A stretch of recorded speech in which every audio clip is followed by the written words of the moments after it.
قرآن مجید میں ہے ان اللہ لا یستحی من الحق، کہ اللہ تعالیٰ حق بات بیان کرنے سے حیا نہیں کرتے۔ حدیث میں بھی بعض ایسے مسائل کو اللہ کے رسول نے بیان کیا ہے صلی اللہ علیہ وسلم نے جو بظاہر حیا کے خلاف ہیں، مگر اس لیے بیان کیا کہ اگر آپ صلی اللہ علیہ وسلم بیان نہ کرتے تو لوگ ان بے شرمی کے کاموں میں مبتلا ہو جاتے۔ اسی وجہ سے میں بھی یہ ہمت کر رہا ہوں کہ ایک اور ایسا گناہ جس میں لوگ مبتلا ہیں، اور وہ ہے حیا کے خلاف، مگر ہے بہرحال شریعت کا مسئلہ اور لوگ اس میں گناہ میں مبتلا بھی ہیں، اس لیے بتانا ضروری ہے۔ وہ یہ ہے کہ لوگ شادی کے بعد بھی، آج کی نوجوان نسل زوجہ سے، بیوی سے غیر فطری طریقے سے ہم بستری کرتے ہیں۔ انٹرنیٹ پہ بیہودہ فلمیں دیکھتے ہیں تو جو چیز انگریزوں کی دیکھ رہے ہیں کہ ان کے کلچر آہستہ آہستہ میڈیا کے ذریعے ہمارے معاشرے میں بھی آ رہا ہے۔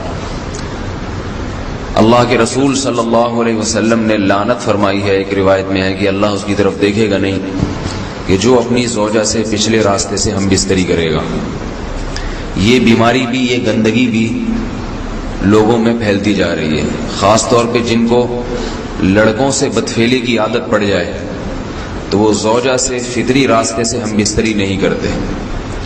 اللہ نے فرمایا کہ نساؤکم حرث لکم، یہ تمہاری زوجات ہیں، بیویاں ہیں، یہ نسل بڑھانے کے لیے ہیں۔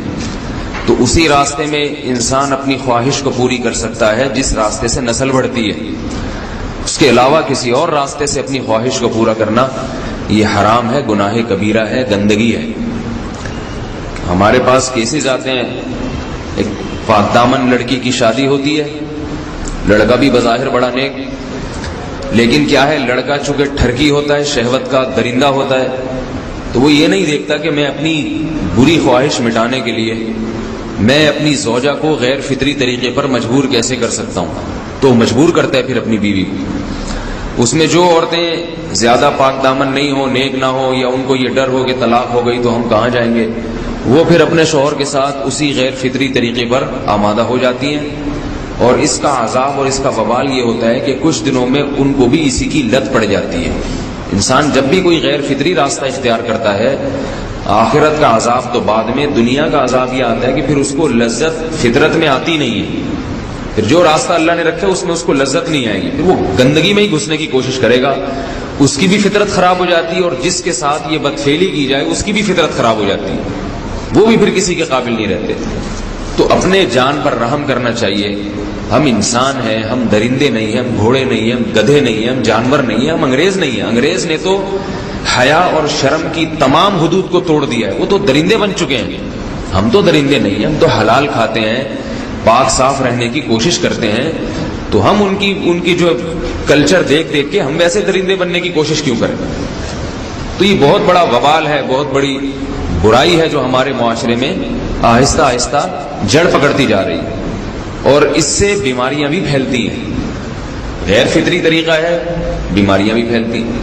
ایسے کیسز آتے ہیں کہ جناب وہ مرد مجبور کر رہا ہے بیوی کو، اور وہ بیوی جو ہے ساتھ نہیں دیتی تو پھر اس کو طلاق کی دھمکیاں دیتے ہیں۔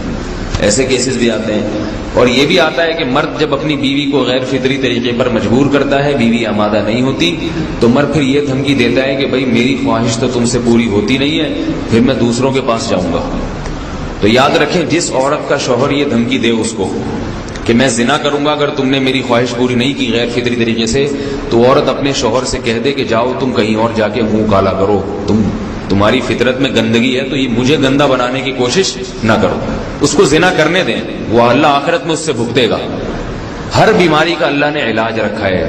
اللہ کے رسول صلی اللہ علیہ وسلم نے فرمایا، صحیح بخاری کی حدیث، ما انزل اللہ من داء الا انزل له دواء، کوئی بیماری ایسی نہیں ہے جو اللہ نے نازل کی ہو اور اس کے لیے دوا نہ رکھی ہو دنیا میں۔ تو اگر کسی کو ایسی لت پڑ گئی ہے غیر فطری کام کی، تو اس کو چاہیے کہ وہ اپنا علاج کرائے، ڈاکٹر سے بھی رابطہ کرے، اور سب سے بڑا علاج یہ ہے کہ کچھ وقت صبر کرے گا، چھوڑ دے گا کچھ عرصے کے لیے، تو خود بخود آہستہ آہستہ صحیح ہو جائے گا۔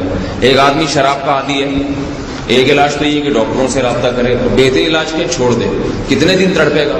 1 دن 2 دن 3 دن 4 دن 1 ہفتہ 2 ہفتہ، بہت زیادہ سال ہو جائے گا نا، اس کے بعد خود بخود ٹھیک ہو جائے گا۔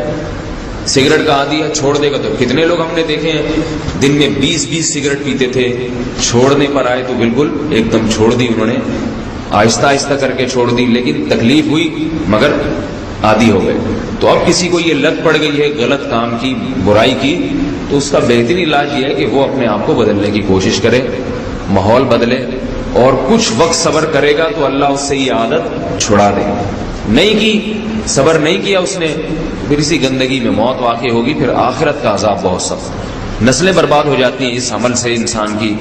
تو بات حیا کے خلاف ہے، مگر یہ کہ ایک بزرگ تھے وہ بات فرما رہے تھے، تو کسی نے پوچھا کہ حضرت آپ حیا کے خلاف بات کرتے ہیں، تو انہوں نے فرمایا تم بے حیائی کے کام نہیں چھوڑتے، ہم اس چھڑوانے کے لیے بات کریں تو ہم برے ہیں، اور تم کام کرو تو بھی برے نہیں۔ برائی کا کام کرنے میں برا نہیں بنتا، اور برائی کے خلاف بولنے والا برا بن جاتا ہے کہ دیکھو یہ کیسی باتیں کر رہے ہیں۔ تو بھائی باتیں ہیں اس لیے ہیں کہ یہ معاشرے میں یہ برائی پھیلتی چلی جا رہی ہے، اور یہ ہماری اپنا کلچر نہیں ہے، یہ امپورٹ ہو رہا ہے باہر سے، یہ امپورٹ ہو رہا ہے، یہ وہاں میڈیا کے ذریعے آ رہا ہے۔ تو وہ چیزیں دیکھا نہ کریں اور ان لوگوں سے دور رہا کریں۔ ہمیں تو دین کا داعی ہو کے ان کو ہدایت پر لانا تھا، بجائے ہم ہدایت پہ چل کے دوسروں کو چلانے والے بن کے ان کے راستے پہ ہم نے چلنا شروع کر دیا۔ اللہ تعالیٰ ہمیں اب دیکھیں ان کے ہاں ایڈز کا مرض پھیل گیا ہے۔ آپ بتائیے یہ ایڈز کا مرض ہمارا ہے کیا؟ یہ بیماری ہماری ہے یا ان کی ہے؟ ہمارے ہاں بیماریاں ہیں، کھانسی ہے، نزلہ ہے، ٹھیک ہے نا، بلڈ پریشر ہے، شوگر ہے، یہ بیماریاں ہماری ہیں۔ کوئی اللہ کا شکر ہے گندی بیماری ہمارے ہاں نہیں ہے، جتنی گندگیاں ہیں وہاں سے آ رہی ہیں۔ ایڈز کا مرض وہاں سے امپورٹ ہوا ہے، وہ ایڈز کا مرض اسی بدفعلی کی وجہ سے پیدا ہوتا ہے، اسی سے جراثیم پیدا ہوتے ہیں، اور اتنا خطرناک مرض کے ایسے متعدی ایسے پھیلتا ہی۔ افغانستان میں ایڈز کا ریشو 0 تھا، 0۔ وہ جانتے نہیں تھے کہ ایڈز کا مرض ہوتا کیا ہے۔ جب سے امریکن آرمی، برطانیہ آرمی افغانستان میں آئی ہے، فوجی آئے ہیں، افغانوں میں ایڈز کا مرض پھیل گیا ہے، انہوں نے وہاں بدفعلیاں شروع کر دی ہیں۔ تو وہ تو حالانکہ ان کے لیے زنا کتنا سستا ہے، کتنا سستا ہے نا ان کے لیے زنا، پھر بھی وہ لڑکوں کی طرف مائل ہوتے ہیں۔ تو اتنی گندگی، ایسا گندا جب انسان بن جائے پھر اللہ اس کے وجود کو برقرار نہیں رکھتے، اور رکھتے ہیں تو پھر آخرت میں سزا دینے کے لیے اپنے آپ کو ان گندگیوں سے بچانا چاہیے، حلال پہ اکتفا کرنا چاہیے۔ اللہ تعالی ہمیں حلال پہ قناعت کی توفیق عطا فرمائے اور پاکیزہ لوگوں میں ہمارا